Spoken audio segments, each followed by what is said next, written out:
So for my second book, I chose White Trash: 400-year Untold History of Class in America by Nancy Eisenberg. Unlike my first book, I decided to look up the author first before reading the book this time around. I couldn't really find that much about her other than that she's a historian and an author, and she's a white American female.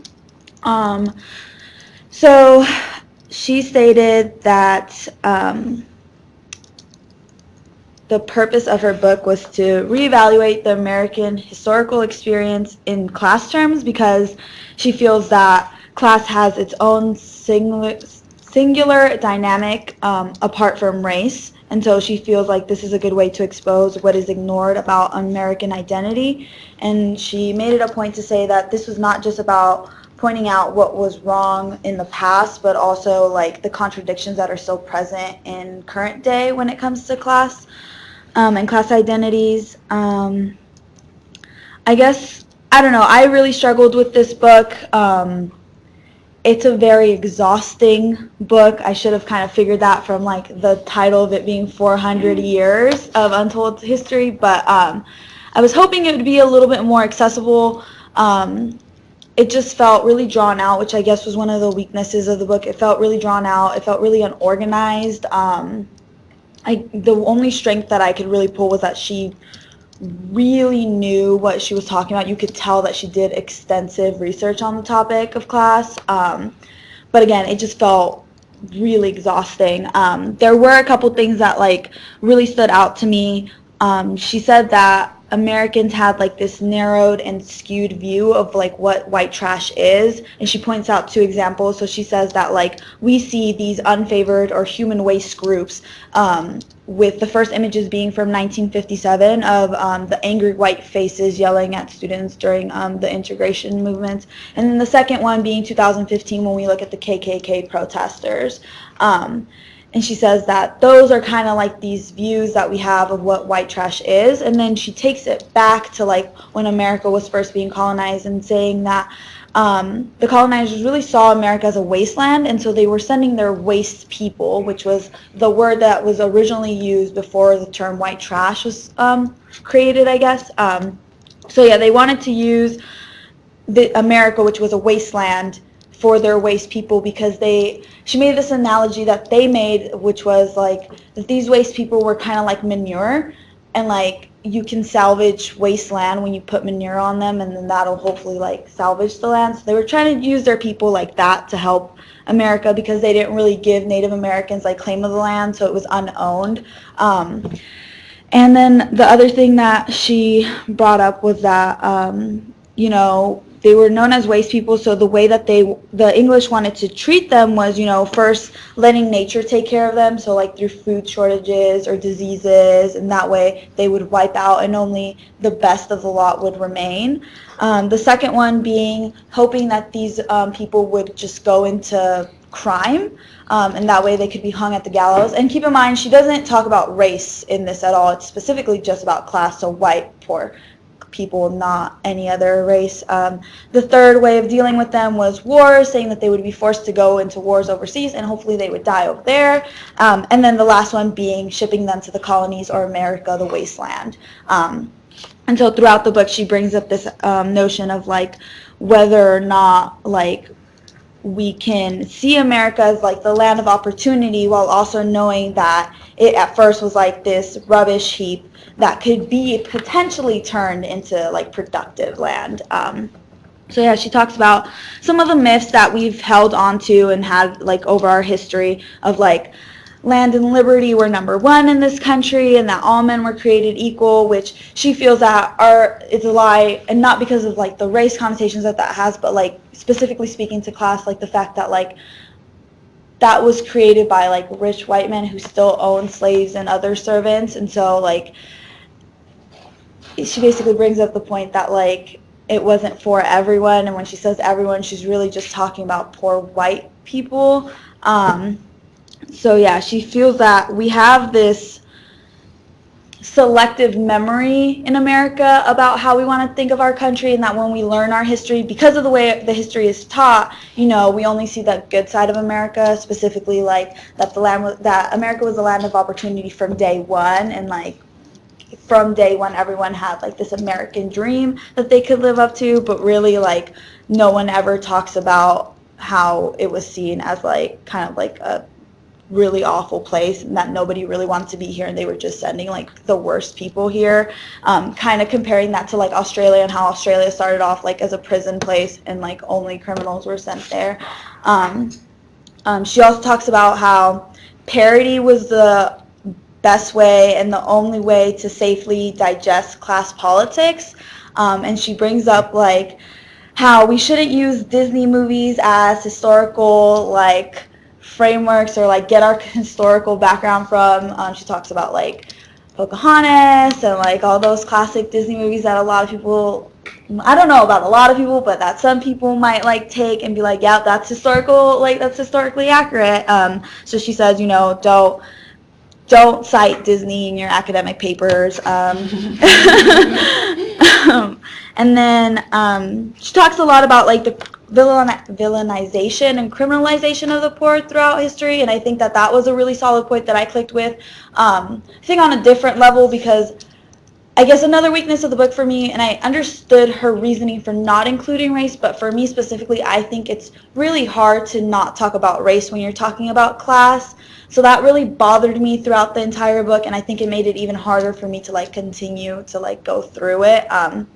But yeah, she talks about the criminalization of the poor, and that was one of the points that I felt like was one of the contradictions that she was trying to bring up, was like the fact that we did this in the past, but we're still doing that today with like, I know in San Francisco, we, like the homeless people will set up like homeless encampments, and so they just have all their tents, and then SFPD will come through, push them out, and like ticket all of them. And so it doesn't really make sense to ticket a homeless person because you already know that they're not going to be able to pay. And so it's just like this constant like making like these poor people feel like they're less than. And she brings up the point that like, we've always used names, like now we use like trailer trash or rednecks or white trash, but before they were called rubbish, clay eaters, and crackers, to kind of symbolize that they were diseased and disgusting and lesser than human. And she talks about how unfortunately like class doesn't just affect like your economic life, it affects everything else, because once you're labeled as a redneck or as white trash or as a clay eater, anything from like the way you talk or the way you dress or where you live or the things you eat either like will end up fortifying that stereotype that they've already put you in.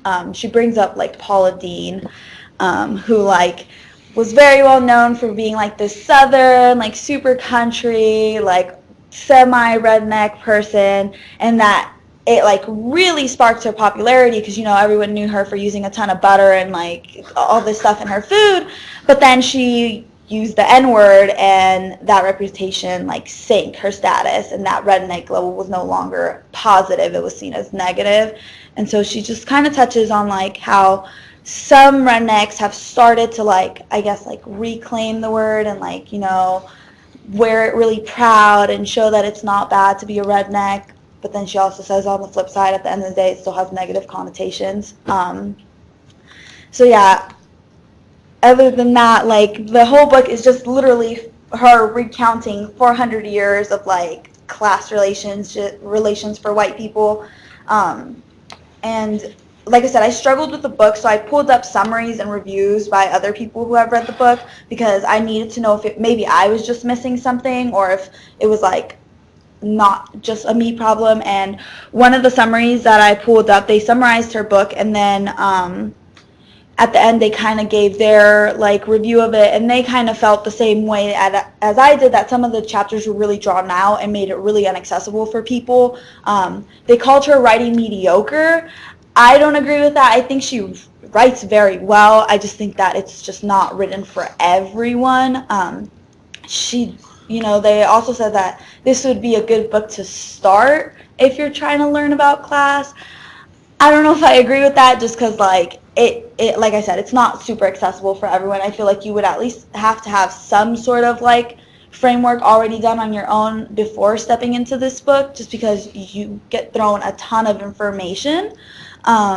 So yeah, like I said, yeah, the weaknesses are it's very, very exhausting, very dense, and it felt really unorganized. And for me, it was a struggle to get through. The positives were that she clearly did extensive research on it, and she definitely I definitely learned a ton from like the little information that I could retain. I did learn a ton, and I kind of understood why she didn't want to talk about race, but again, like that was one of my downsides, was like I couldn't help but think about race when it came to class, because it almost felt like it felt unfinished because she didn't include race, I guess, if that makes sense.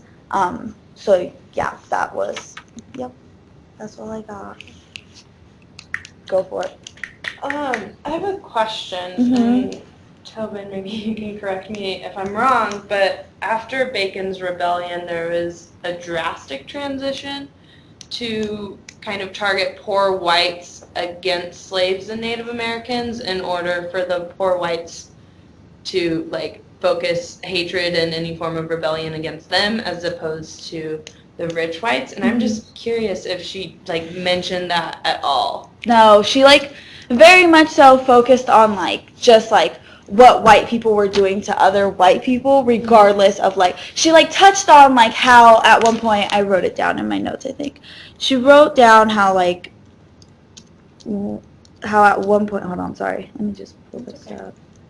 I would say that that was a dramatic change, but most historians would say that Bacon's Rebellion was a turning point in the movement to try to put a racial divide between class alliances. Okay. Yeah, at one point she says, she like briefly mentions that for every 6 slaves, an owner had to acquire 1 white servant, and then just kind of like moved on from there. And I don't know, like I said, that's partially why I felt like it was very unfinished, was because to me, again, like you can't talk about class without talking about race in this country. And I just, yeah, she doesn't really touch on But that. how is she not talking about race if she's talking about white people? Well, she is talking about, I guess what I'm saying is like, she's not talking about like all races and how it like, I guess like from my perspective, like she's not talking about like what happened to like African Americans and slaves and all of that, or like what happened like when they brought in like Mexicans through the Bracero movement and that sort of thing. She's not talking about how like Native Americans were affected by any of this and what class they fell into. She just like leaves a lot of people out of it that I think play a huge role into like why white people ended up in such poverty. Like I think it's all very much so connected, and it would explain even more like why within class relations themselves there's so many underlying issues in there too. So you wanted a more of an intersectional approach. Exactly. Yeah. Okay. Other questions for our presenter?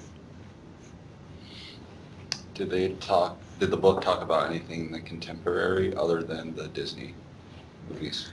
I mean, I think she tried to make a lot of like connections to like, I think one of her goals was to like bring up some of the contradictions that are still present.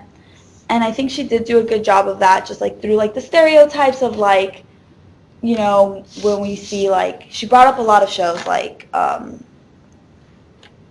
the Dukes of Hazzard. Is that it? Yeah, that. Yeah. I can never remember these titles. Or like, she brings up like, Here Comes Honey Boo Boo, and like brings up a lot of like the stereotypes. And again, like the biggest contradiction that she makes is that like we're okay with seeing poverty and like rednecks and like hillbillies and all this, as long as they're not in our face and as long as it's like for entertainment purposes and they're like away from us, sort of thing. Like we can see them on a screen, but like we don't want to deal with it in real life, sort of thing, was like the biggest contradiction that I think she brought up.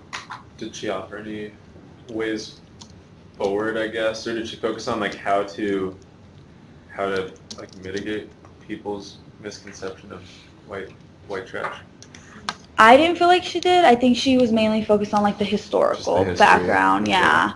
I didn't really, like I said, it was just like a ton of history. It wasn't very much Yeah. so. Like, it was a ton of history, and then like I could like catch the contradictions that I could like pull into now. And I think her like the comment that one of the reviewers made about like this being a good first step makes sense, because it definitely got me more interested into class and those types of things, and just pulling those contradictions from the past can definitely, like, I think, like, from an academic standpoint, lead someone to having their own ideas of how to, like, fight against these, but I don't think she herself really pushed for anything. Yeah. Okay, round of applause. Go ahead, one more. Did you talk about gender differences within, like, white trash people?